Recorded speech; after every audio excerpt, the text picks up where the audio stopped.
Hi, my name is America B. Patton, and I'm coming to you from Kansas City, Kansas, with a creative, innovative, and futuristic plan for the American public education system and hopefully private education system.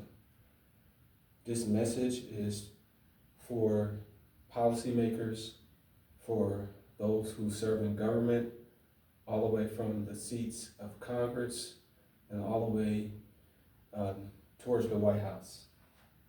I come to you humbly and gratefully. I'm not able to come to the seats of Congress or Washington, D.C. today at this very moment, but I hope that you would take a moment to listen to my plan for the future of the American public and private education system. First, I want to say that the American education system is phenomenal. However, I believe that we still need to plan out more creative ways to help sustain our education system into 21st century America. All of you who are watching this presentation would admit that the information age is coming at us at rapid paces. The technological age is coming at us at rapid paces, The AI age is coming at us at rapid paces. And there's so much information overload coming to us. And not only are adults feeling it, but our students are feeling it and our families are feeling it. So I come to you this evening on this glorious Monday in the name of our Lord and Savior, Jesus Christ, on Monday to present to you a plan that I think could help improve our education system. I know it's early in the week, I know it's March 10th and the weather is beautiful here in Kansas City, but I think that we could create an education system that could allow for our students to feel more free, to feel more empowered, and to be able to find their career pathways at an earlier age in life. So what is the plan, you may be asking? First of all, I would like to echo to you that there have been many plans, and you probably have already heard many ideas from this particular plan. But I want to present some ideas that you may not have heard, and I want to present some ideas to you that I think could be beneficial to not only our economy, but also to our environment and even to our market economy.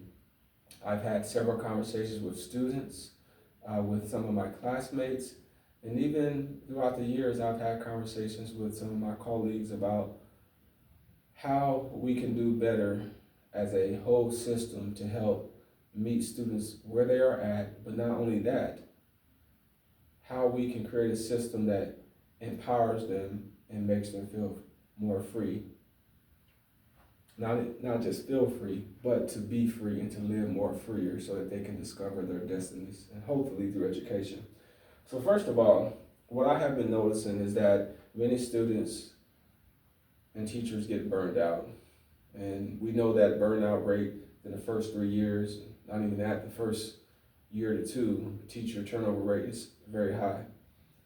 The dropout numbers are down across the nation, but students still are feeling burdened and they're still feeling as if the education system has not given them the best learning experience from grades K through 12. Many students feel like the education system is just designed for them to be passed along and not to be able to strive for excellence in all areas. Many students will admit that teachers preach for them to go above and beyond, to be excellent students. But many students complain that the system itself isn't structured in a way that allows for them to develop into scholars, into intellectual leaders who are able to change the world. Now, before I continue, let me say that I know that the testing era and the testing mandate system is in full effect. And I know that that's one way that the government and that teachers and policymakers measure how well schools are doing and how well particular students are doing their academics. But I want to echo to you that I don't think that it's just the tests that we should be emphasizing on, because we've been testing and testing and testing for decades. But how has that changed? Really, how has that really changed the fabric of our education system? How has that changed our society and our culture as a whole? How has that brought together diverse students from urban and rural school districts, beyond academic competitions and beyond sports competitions? How has that really changed our system as a whole? So let me present to you a brief plan that I think is fascinating and I think can work. And if you will give me just a moment to explain this to you, I believe that you too would agree that this new vision for the American education system is one that we need to shift towards in the future. Well, first of all, we know that we have schools 5 days a week, right? We have schools 5 days a week, right? So the 5-day week plan has been in place for a long time, and there's many schools who have already transitioned to, and school districts that have transitioned to 4-day weeks. But I want to go a little bit further, and I want to propose a different plan that's similar to the 4-day week plan that is in place throughout many school districts. So my proposal is to transition all school districts to 4 days a week. 4 days a week. Okay? So I would like to all schools to transition to 4 days a week. Why? Not just to give students off time, not just so that students can, not be in school, but I'm thinking more in terms of how we can help prepare students for the real world. Okay? So before I move on, I want to make this proposal and say that the truth is that many of our education systems across our nation are in debt. Okay? That's not a surprise. Okay? We've been in debt for a long time. Our education system has been drowning in debt, and we've been figuring out ways to try to erase some of the huge amounts of debt that our school systems are facing in the era of teacher shortages. So we know that, according to the research I looked at, we spend about $28 billion a year on transportation for students to get them to school and back home across the United States, according to the numbers that I looked at. Please go back and check and verify those numbers and make sure that they're correct, because they could have changed. What if we cut back school to 4 days a week, and then if we scaled back our transportation and we allow for students to have that 1 day per week off? I would propose Thursday, but in reality, I would like for all school districts to decide on which day they would like to have off for their students. Now, when I looked at the numbers, I said $28 billion, that's a lot of money that we're spending to get students to school.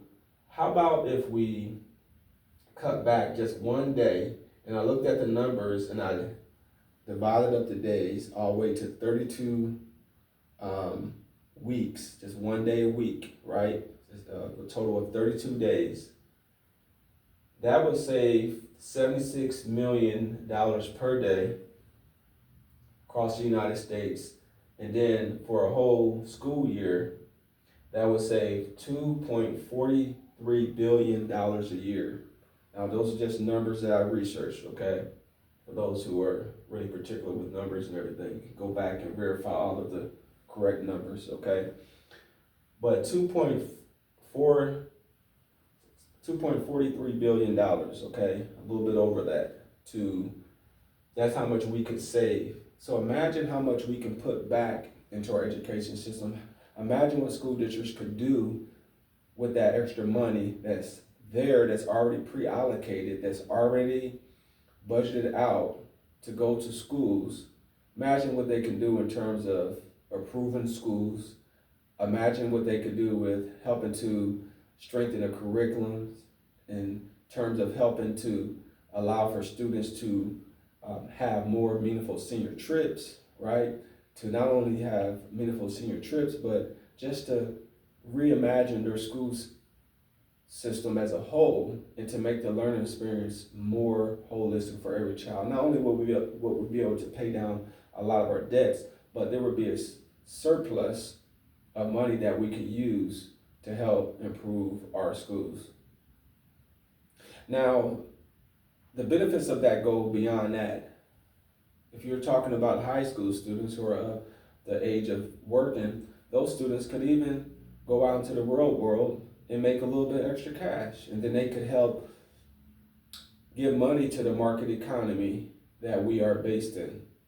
They could work a few hours a day on that Thursday, or they could use that day as a study day, or they could use that day just as a day to reflect, to get caught up on work, and they can use that as a day for them just to reflect and to recharge, right?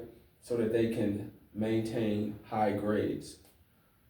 That will not hurt anything because we have technology, we have the laptops, and all teachers have their curriculum and everything is online. So students will still be able to check their work and still be able to study and get ahead on their assignments. Beyond that, it will also help teachers. Teacher burnout rate is at an all-time high.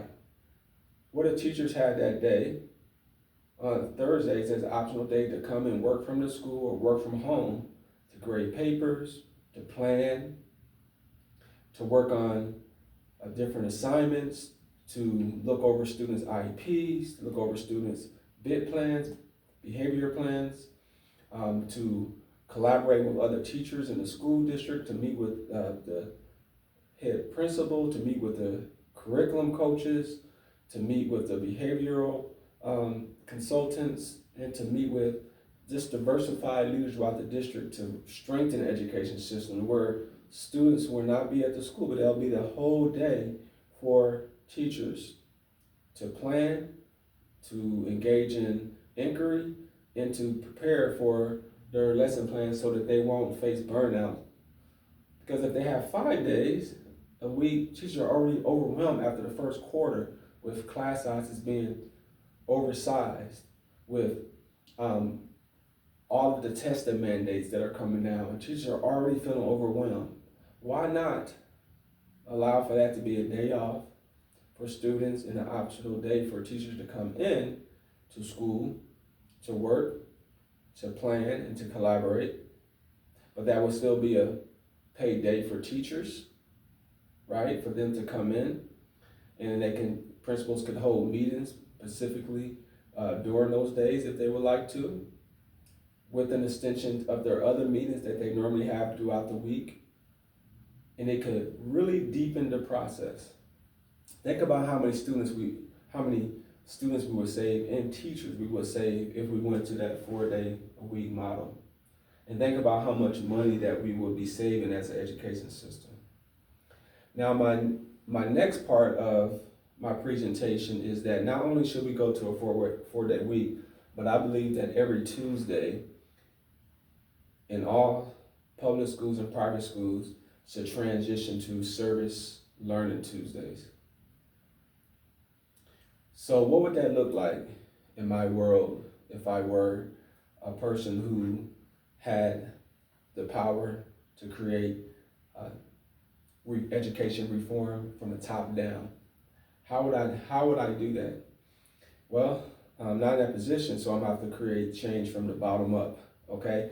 And I hope that many policymakers, government leaders, dignitaries will listen to this thoroughly and give me a moment of your time to listen to this presentation.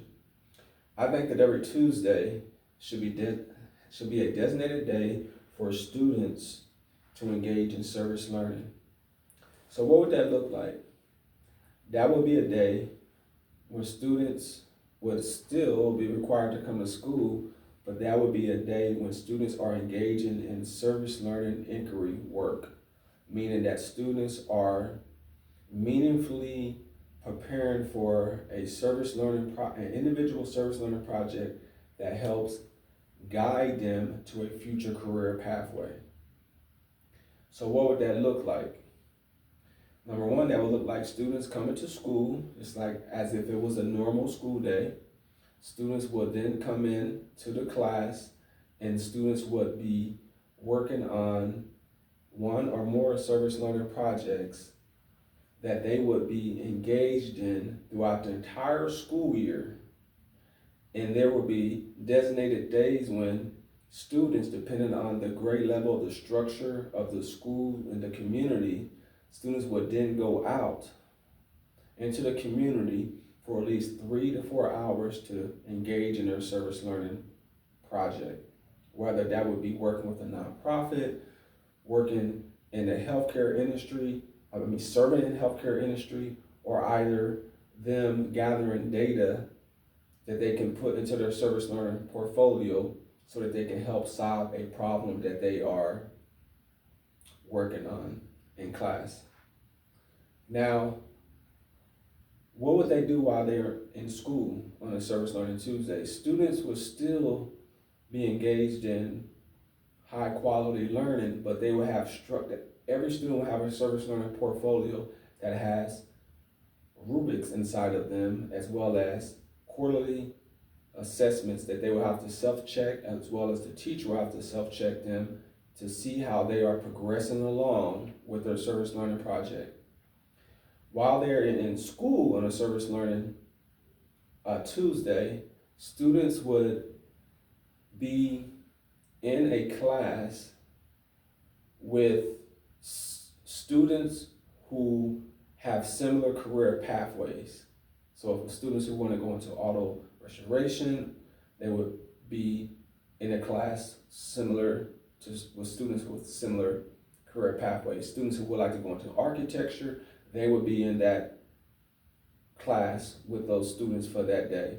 Students who would like to go into biology or environmental science, or students who would like to go into government, they would be with those groups of students during that day. Why? Not to kind of segregate the students in a sense with their career pathways.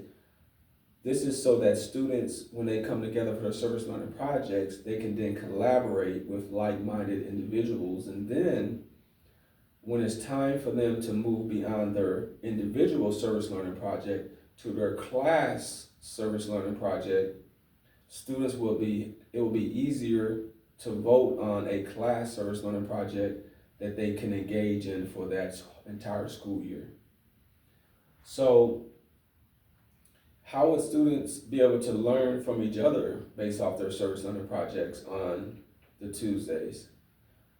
I would suggest that during fourth quarter, or whenever the service learning projects are completed, that is when the principal or administrators or curriculum coaches would designate days to where the school would have an assembly where students would get comfortable presenting their service learning projects. So the other students who are not in the architectural career pathway will be listening to a presentation from students who are going into mechanical engineering. But they will be sitting and listening, kind of like a TED Talk, but more in a structured, democratic way. So when students get done presenting their presentations, they don't have to be long, then their peers could come up and ask questions about their service learning project as an entire school body.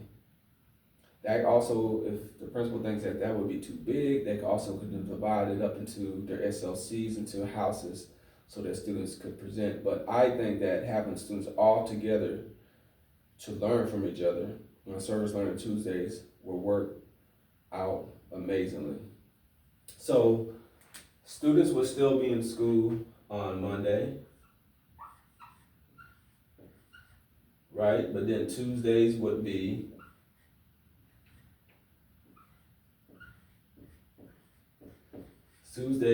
Service Learning Tuesdays.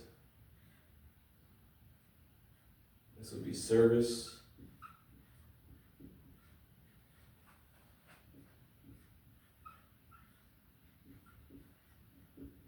Learning Tuesdays.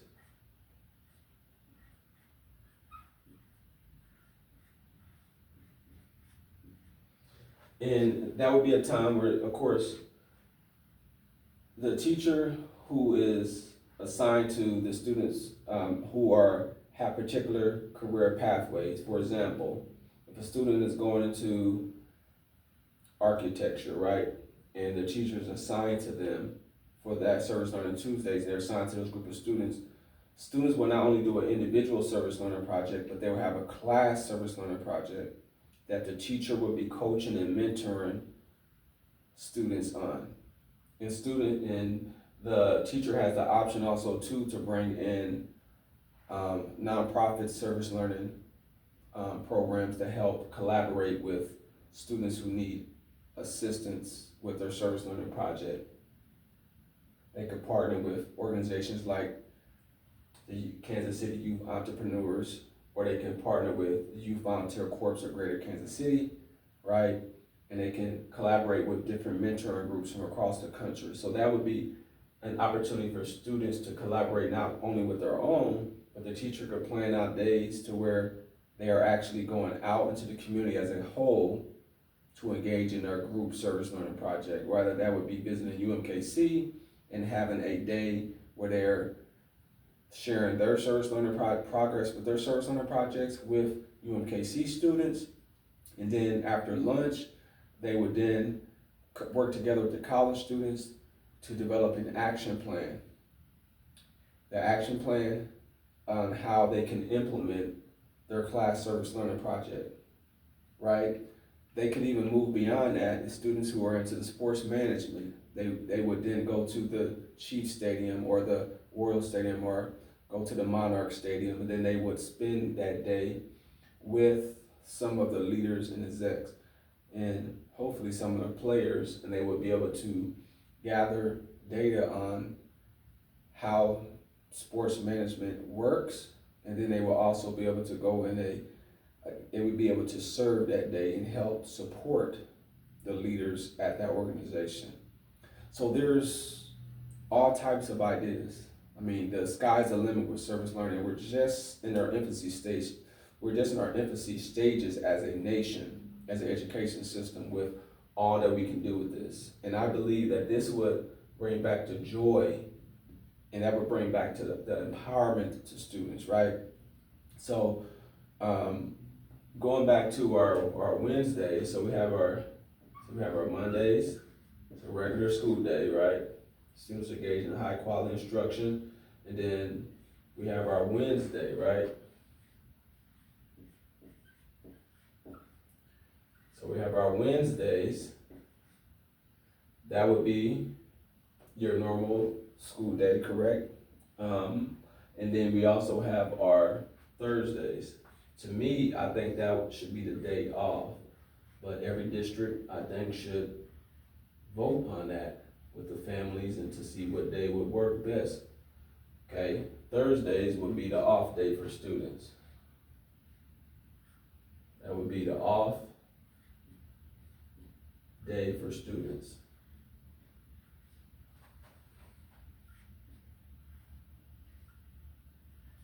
Right? So that would be the off day for students, and then that teachers would still be able to go in and do their planning, to collaborate with other peers, they can go out and do service learning projects on their own that day in order to help collaborate with other teachers, right? That day can be creatively used, but it would be a day off for for students. And then Friday will be a normal school day. Okay?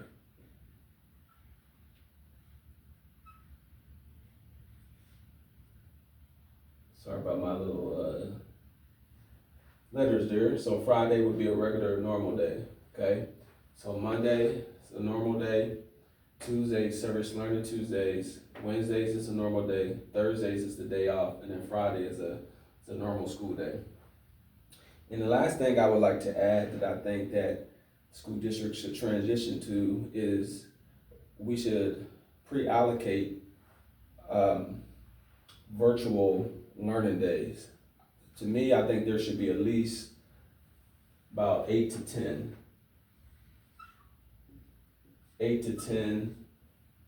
virtual days, right? There would be 8 to 10 virtual school days to where it would be online learning.